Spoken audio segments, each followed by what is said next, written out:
그 상태가 계속 지속되면서 돌려막기를 하고 채무 원금만 늘어나고 대부업체의 배만 불리느냐, 아니면은 내가 채무를 3년 동안에 변제할 수 있을 만큼 변제하고 모든 빚에서 탕감을 받느냐, 이 부분에 대해서 조금은 숙고를 하시고 합리적인 판단을 하셔야죠.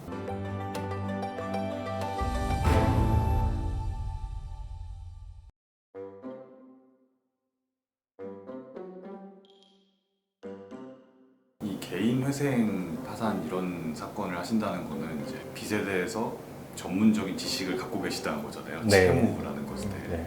그리고 실제로 채무 증대 경위서 막 이런 것도 쓰게 되고. 네. 내가 못 갚을 거라고 생각해서 빌리는 사람은 없잖아요. 있는 것 같습니다. 아, 있나요? 네. 그럼 어쨌든 변호사님은 이제 못 갚는 수준까지 온 사람들을 네. 계속 보고 계신 거잖아요. 네. 이게 좀 어떤 공통점이 있을까요? 개인 회생이나 파산 상담회사의 공통점은 내 월소득이 얼마인지 정확히 모르신다는 거. 저희한테 말씀하신 것과 달라요. 대부분은 월소득이 저희한테 말한 것보다 많아요. 어딘가로 더 쓰고 있다는 거죠. 저희한테 300만 원이라고 얘기했는데 자료를 떼서 보면은 한 100만 원이 더 많은 경우가 흔하거든요. 내가 이 돈을 어디 썼는지 모를 정도로 내 수입도 모르고 지출도 모르는 거죠. 그게 뭐 공통점이라면 공통점이라고 할 수 있을 것 같네요. 그러니까 내가 얼마 버는지를 기본적으로 잘 모르는 경우가 많다. 네. 그리고 얼마를 쓰는지도 모르는 경우가 많다. 그러면은 실제로 예를 들어 내가 빚을 한 1억의 채무를 들고 온 사람이 네. 정말로 1억을 빌렸던 경우는 잘 없잖아요. 네. 2천만 원이 얼마가 되고 막 이런 식이잖아요. 네. 이거는 좀 과정이 좀 어떻게 해야 되나요?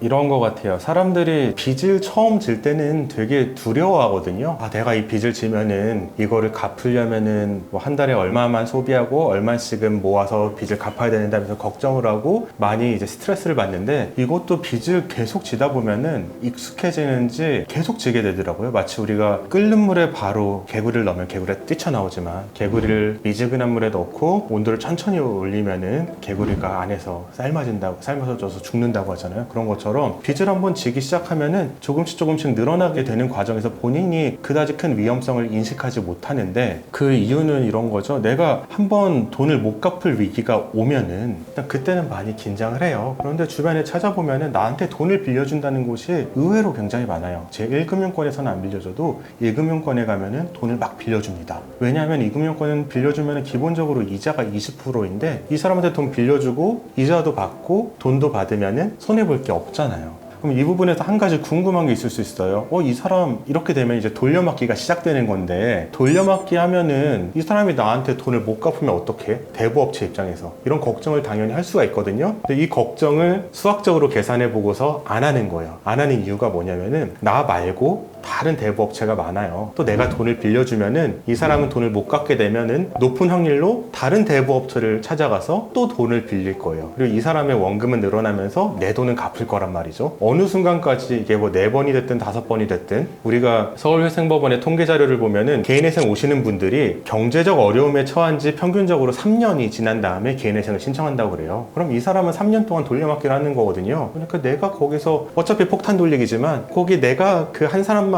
그 하나의 대부업체에만 해당하지 않으면은 나는 연 20%의 이자 소득을 얻을 수 있는 거예요. 그러니까 막 빌려주죠. 엄청난 숫자의 대부업체가 돈을 빌려주려고 합니다. 그렇기 때문에 이 사람의 입장에서도 돌려막기를 하려고 하니까 쉬운 거예요. 그리고 계속 그렇게 갈 수 있을 것 같아요. 그러면서 5천만 원 있던 돈이 여기서 저기 갈아타면 6천만 원이 돼 있고, 또 갈아타면 뭐 9천만 원이 돼 있고, 정말 눈덩이가 굴러가면서 커지듯이 스노우볼 효과로 엄청나게 늘어나 있는 거죠. 엄청나게 늘어난 상태가 되면은 대부업체에서는 이제 그 큰 돈은 빌려주질 않아요. 왜냐하면 그때는 폭탄 돌리기에서 당첨됐을 때 자기가 입는 피해가 너무 크거든요. 그때 가서 돌려막기를 더 이상 할 수 없게 되고, 그러면 개인회생을 찾아오시는 기간, 그게 통계적으로는 3년이라는 거죠. 그러면 애초에 돌려막기라는 거를 하게 된 순간부터 문제네요. 네, 돌려막기를 하게 된다는 건 뭐냐면은 내 소득으로 빚을 갚을 수 없다는 거예요. 그거를 돌려막기를 하시는 분들은 이렇게 생각을 해요. 내가 지금 일시적으로 못 갚을 뿐이지 나는 원래 갚을 수 있는 사람이야. 지금 이 순간에만 문제가 발생한 거야. 일시적인 사고로 생각하는데, 일시적으로 뭐 병원비가 드시거나 아니면 어떤 사고를 당하셔서 일시적으로 큰 돈이 들어가서 돌려막기를 할 수밖에 없는 분도 있는데, 대부분 대부분의 경우에는 그냥 내가 살아오면서 터득한 금융 지식이 부족해서, 그리고 내가 삶에 있어서 조금은 잘못된 선택들을 해서 이 상황에 이르게 된 것이기 때문에 지금 돈을 못 갚아서 돌려막기까지 하게 되는 이 상황은 일시적인 게 아니라 이제는 나의 상태가 됐다는 거죠. 그 상태가 계속 지속되면서 돌려막기를 하고 채무 원금만 늘어나고 대부업체의 배만 불리느냐, 아니면은 내가 채무를 3년 동안에 변제할 수 있을 만큼 변제하고 모든 빚에서 탕감을 받느냐, 이 부분에 대해서 조금은 숙고를 하시고 합리적인 판단을 하셔야죠.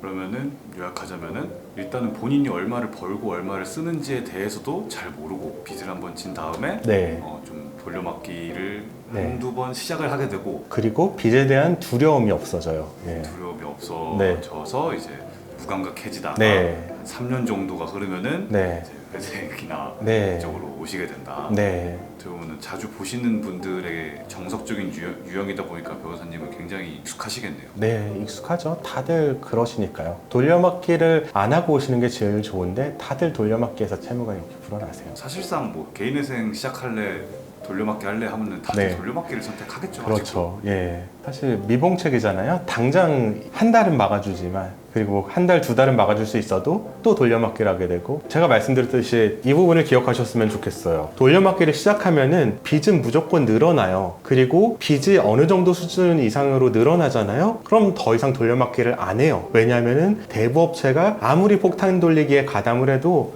큰 폭탄이 커지면은 그 폭탄 돌리기에 가담하려는 대부업체들이 줄어듭니다. 그리고 결국엔 아무도 안 남거든요. 그리고 그 채무는 다 온전히 나의 채무가 되고, 그동안에 나한테 돈을 빌려줬던 그 수많은 대부업체들은 다 이미 돈을 벌어간 이후겠죠. 결국에는 나의 책임이 되는 거니까 그 부분에 대해서 충분히 기억을 하시고, 빚에 대한 두려움을 좀 가지시고, 그리고 수익과 지출에 대해서 조금은 객관적으로 스스로의 상황을 파악하셨으면 좋겠습니다.